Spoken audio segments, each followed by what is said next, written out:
Você já reparou no silêncio? Não é um silêncio qualquer. É o som de algo grande acontecendo, mas que quase ninguém comenta abertamente. Jovens, milhares deles, saindo, em silêncio, deixando as testemunhas de Jeová. Talvez você conheça alguém assim, ou talvez você seja esse alguém. Eles nasceram na organização, cresceram ouvindo que estavam na verdade, que o mundo lá fora era perigoso, que só dentro da torre de vigia haveria salvação. Mas, de repente, algo começou a mudar. A maioria cresceu ali dentro, sem saber que havia algo além. Era como viver numa caverna iluminada por uma única lâmpada, a da torre de vigia. Mas aí, alguém mostrou uma fresta. Um feixe de luz de fora entrou. E pela primeira vez, muitos jovens perceberam. Aquela luz não era a única, e talvez nem fosse a mais verdadeira. Hoje, uma nova geração está se levantando, ou melhor, se retirando da religião que moldou toda a sua infância, sua juventude, seus relacionamentos, seus sonhos. E eles não estão saindo por rebeldia. Eles não estão saindo porque querem viver no mundo. Eles estão saindo porque começaram a pensar. E pensar dentro das testemunhas de Jeová pode ser perigoso. Neste vídeo, eu vou te mostrar o que está por trás dessa saída silenciosa. Vamos entender por que tantos jovens que foram ensinados a obedecer cegamente estão agora tomando a decisão mais difícil de suas vidas: romper com a torre de vigia, mesmo que isso custe tudo, até a própria família. Fica comigo até o fim, porque o que você vai ouvir aqui pode mudar a forma como você vê essa religião e talvez até a sua própria história. A torre ainda está de pé. As publicações, agora digitais, continuam a ser distribuídas. As reuniões seguem nos mesmos horários. Mas por trás da fachada de normalidade e da rotina teocrática, algo fundamental está se quebrando. Um fenômeno visível, mas pouco comentado nos discursos oficiais, está corroendo as fundações da organização. Os jovens que nasceram e cresceram na verdade estão simplesmente desaparecendo. Eles somem dos salões do reino, se ausentam das pregações de fim de semana, apagam seus perfis de redes sociais que os ligavam à comunidade. Não é uma rebeldia barulhenta com confrontos e desafios abertos. É um êxodo silencioso, uma partida movida não pela raiva, mas pela exaustão e pela descrença. Eles cresceram na verdade e agora estão partindo, sem olhar para trás. Este documentário irá investigar a fundo essa crise geracional. Iremos além das explicações simplistas da liderança, que rotulam esses jovens como fracos na fé ou seduzidos pelo mundo de Satanás. Vamos analisar as causas estruturais, psicológicas e doutrinárias que estão levando uma geração inteira a se desconectar silenciosamente da religião dos seus pais. O mais curioso neste fenômeno é o silêncio. Muitos não saem brigando. Eles praticam o que ficou conhecido como fading, o ato de desaparecer gradualmente. Eles param de responder, de frequentar, de se engajar, tornando-se fantasmas em uma comunidade que exige presença total. Eles fazem isso porque sabem que uma saída honesta e declarada resultaria em punição, em morte social. Este silêncio, no entanto, é a denúncia mais eloquente. É o som de uma geração que já não acredita mais nas promessas, que se cansou de esperar por um fim que nunca chega, e que se recusa a sacrificar seu futuro no altar de uma instituição que parece cada vez mais desconectada de sua realidade. Vamos examinar as tentativas desesperadas da organização para conter essa hemorragia, as inovações e as falsas flexibilizações. Vamos explorar a herança de medo deixada pela geração anterior e a brutal tensão familiar que essa crise está gerando. E vamos entender por que, para muitos, sair dói, mas ficar dói ainda mais. Esta é a história da geração do silêncio. A história de como os netos de uma fé apocalíptica estão, discretamente, escolhendo a vida, em vez de esperar pelo fim do mundo. O que se segue não são teorias, mas a análise de um padrão que se desenrola em congregações ao redor do mundo. Um esvaziamento silencioso que pode ser a maior ameaça que a Torre de Vigia já enfrentou. A liderança da Torre de Vigia não é cega para o êxodo de sua juventude. Eles veem os números, sentem a apatia e, em resposta, lançaram uma série de inovações nas últimas décadas, numa tentativa desesperada de tornar sua mensagem mais palatável e relevante para as novas gerações. Uma das primeiras grandes iniciativas foi a série de livros Os Jovens Perguntam, com sua linguagem supostamente mais leve e abordagem de perguntas e respostas. A intenção era criar um canal de diálogo, mas o conteúdo invariavelmente levava às mesmas conclusões restritivas: a proibição do namoro casual, a condenação de certas músicas e entretenimentos e a pressão para colocar as metas teocráticas acima das pessoais. Com a ascensão da internet, a estratégia migrou para o audiovisual. O site oficial, jw.org, foi inundado com vídeos que tentam parecer modernos. Vemos animações, esquetes com humor leve e dramatizações de situações do dia a dia de um jovem cristão. O objetivo é criar uma imagem de normalidade e mostrar que é legal ser testemunha de Jeová. A ferramenta mais poderosa e direcionada dessa iniciativa é a série de desenhos animados Como se tornar amigo de Jeová, estrelada pelas crianças Pedrinho e Sofia. Este é um programa de doutrinação precoce, projetado para instalar os fundamentos da fé e da obediência antes mesmo que a criança desenvolva o pensamento crítico. As lições são simples, as canções são cativantes e a mensagem é sempre a de conformidade. Paralelamente, a promessa central feita aos jovens é de que eles são diferentes do mundo. Eles são especiais, possuem um conhecimento que mais ninguém tem e têm um futuro brilhante e eterno garantido se permanecerem fiéis e servirem a Jeová. É uma narrativa de exclusividade e elitismo espiritual projetada para criar um forte senso de identidade de grupo. Mas a pergunta fundamental que precisa ser feita é: essa ofensiva de modernização funcionou? As evidências sugerem que não. Os jovens de hoje são nativos digitais, com um faro aguçado para a inautenticidade. Eles percebem que a embalagem mudou, mas o produto continua o mesmo. Os vídeos podem ser modernos, mas as regras que eles promovem são vistas como arcaicas e restritivas. O livro pode ter uma linguagem mais leve, mas as respostas são as mesmas de 50 anos atrás. A promessa de ser diferente muitas vezes se traduz na prática em ser isolado.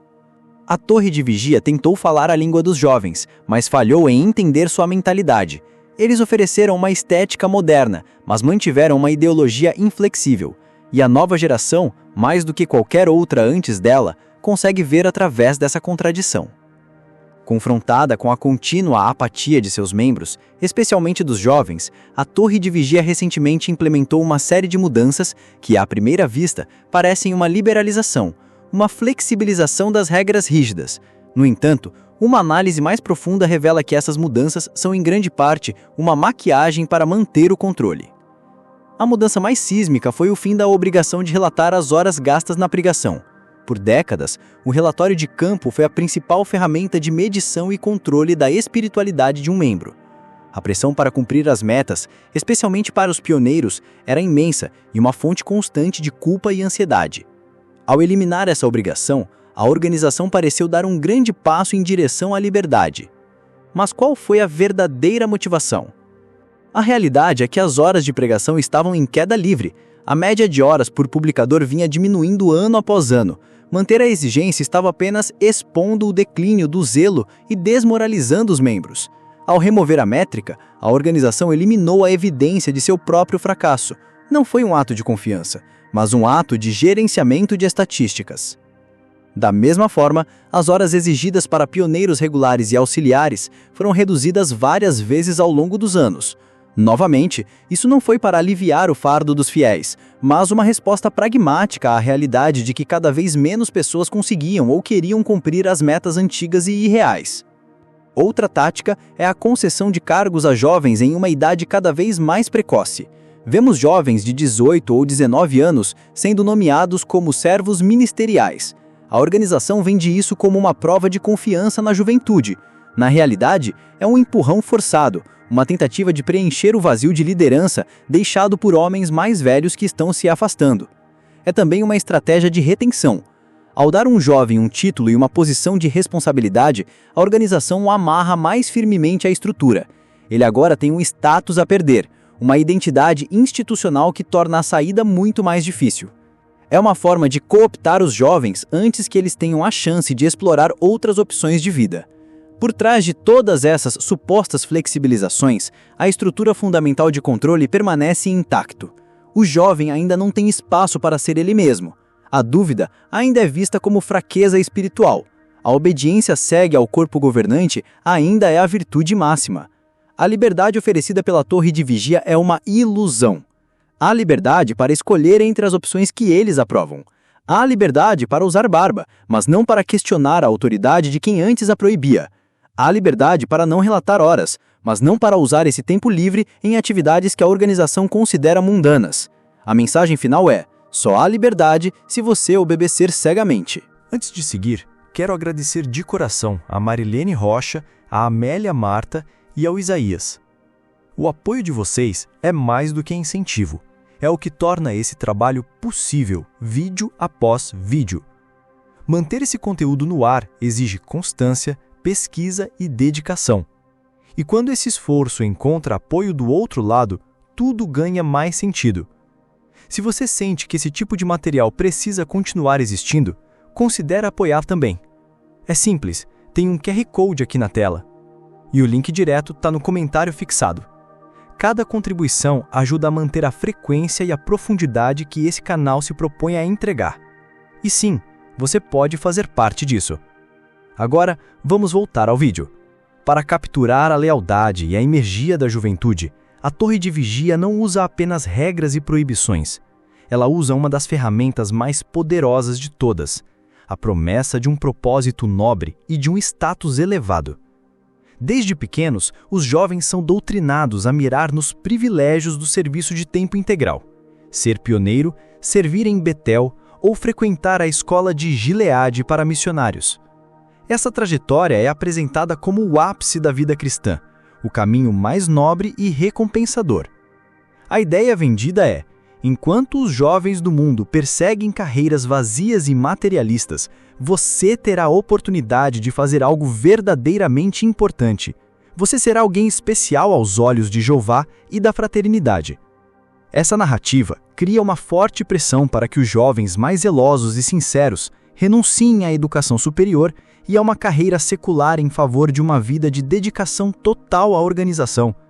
É uma escolha que é enquadrada como um sacrifício espiritual, mas que, na prática, funciona como uma armadilha.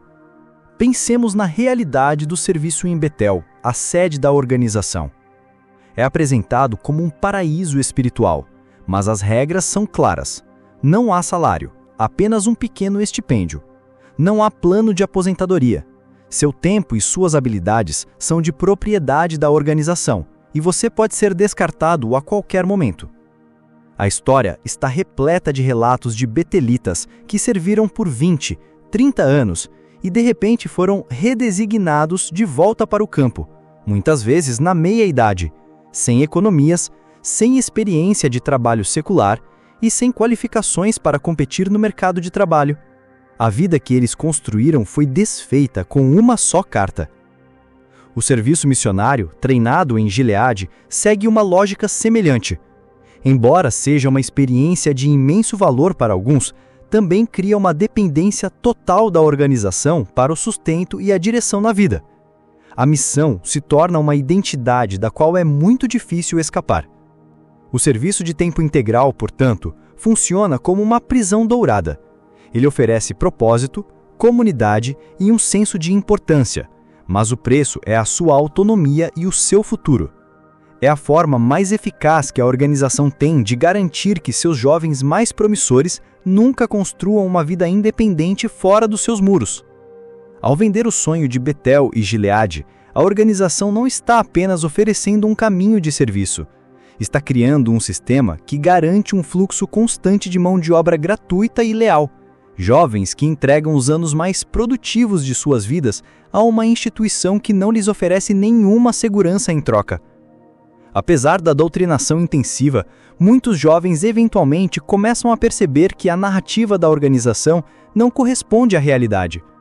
O processo de despertar muitas vezes começa quando eles observam o mundo fora da bolha teocrática e descobrem que ele não é um caos imoral e perigoso que lhes foi pintado. Eles veem pessoas mundanas que são gentis, éticas, felizes e que vivem vidas com propósito. Eles veem que a procura pelo conhecimento e por uma carreira não é necessariamente um ato de egoísmo, mas uma forma de construir uma vida estável e contribuir para a sociedade. A caricatura do mundo de Satanás começa a se desfazer. Mas o verdadeiro choque de realidade muitas vezes ocorre quando eles tentam sair ou quando a vida os força a enfrentar o mundo para o qual não foram preparados. É aqui que o problema se torna dolorosamente claro. Quando um jovem decide que não quer mais seguir o caminho traçado pela organização, ele descobre que precisa começar do zero. Aos 20 ou 25 anos, enquanto seus pares do mundo exterior já estão se formando na faculdade ou estabelecendo suas carreiras, ele precisa correr atrás do prejuízo. Ele precisa estudar, trabalhar em empregos de baixa qualificação para se sustentar e tentar construir uma carreira. E ele precisa fazer isso rápido e muitas vezes sozinho. E por que sozinho? Porque seus pais, fiéis à profecia do fim próximo, geralmente não têm como ajudar. Eles mesmos foram ensinados a não planejar para o futuro, a não poupar para a aposentadoria, a não investir na educação dos filhos. Eles colocaram toda a sua confiança e seus recursos na organização e na promessa de um paraíso que nunca chegou. Agora, na velhice, muitos desses pais se encontram em uma situação financeira precária, incapazes de oferecer o apoio que seus filhos precisam para fazer a transição para a vida adulta independente.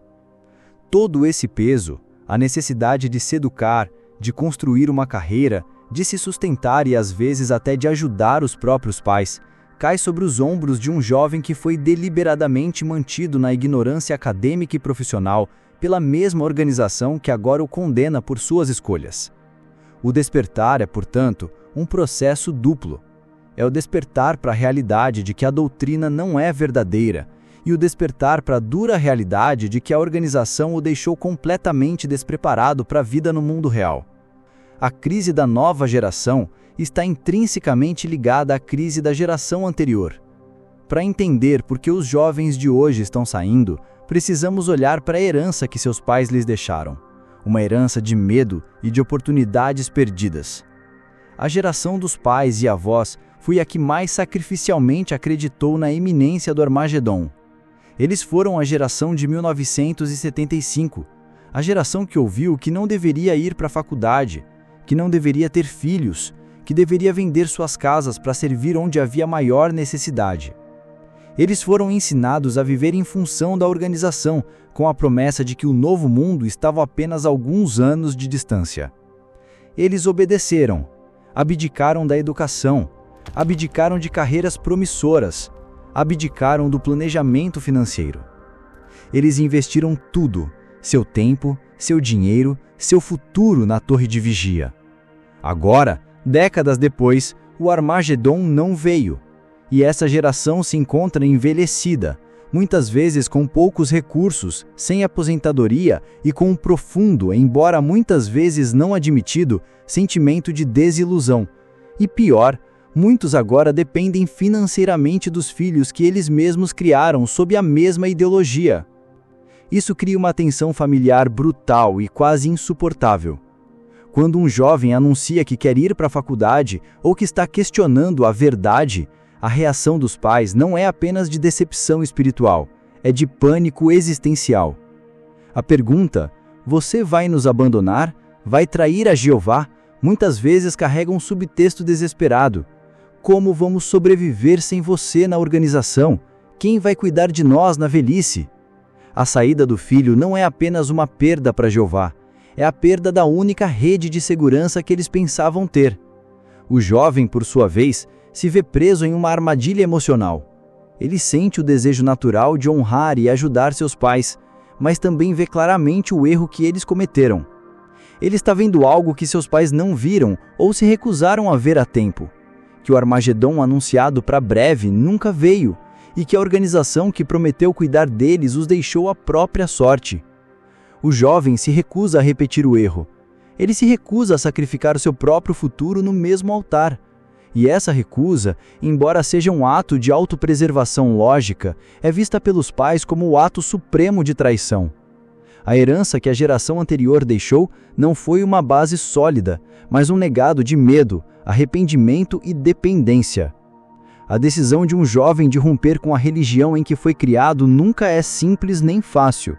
É um cálculo de dor, é uma escolha entre dois caminhos, ambos repletos de sofrimento. O primeiro caminho é o da saída. O preço a ser pago é imediato e agudo. É a perda quase certa de tudo o que se conhece. É a dor de ser ostracizado pela própria família, de ver seus pais e irmãos se recusarem a falar com você. É a perda de todos os amigos que você já teve, que agora o tratarão como um estranho ou um inimigo. É a perda de toda a sua estrutura emocional e social. É o desafio de enfrentar um mundo para o qual você não foi preparado, sentindo-se sozinho, vulnerável e muitas vezes profundamente traumatizado. O preço da liberdade no curto prazo é um sofrimento imenso. Entretanto, há o segundo caminho, o de ficar. E para um jovem que já despertou, que já não acredita mais, o preço de ficar pode ser ainda mais caro no longo prazo. Ficar significa viver uma vida dupla. É a agonia de ter que fingir, de sorrir nas reuniões enquanto por dentro a alma grita. É ter que dar comentários e discursos baseados em doutrinas que você sabe serem falsas. É a constante autocensura, o medo de deixar escapar uma palavra errada que possa expor suas verdadeiras crenças. Ficar significa esmagar os próprios sonhos. É a dor de abandonar seus desejos de estudar para se conformar a um molde que não lhe serve mais.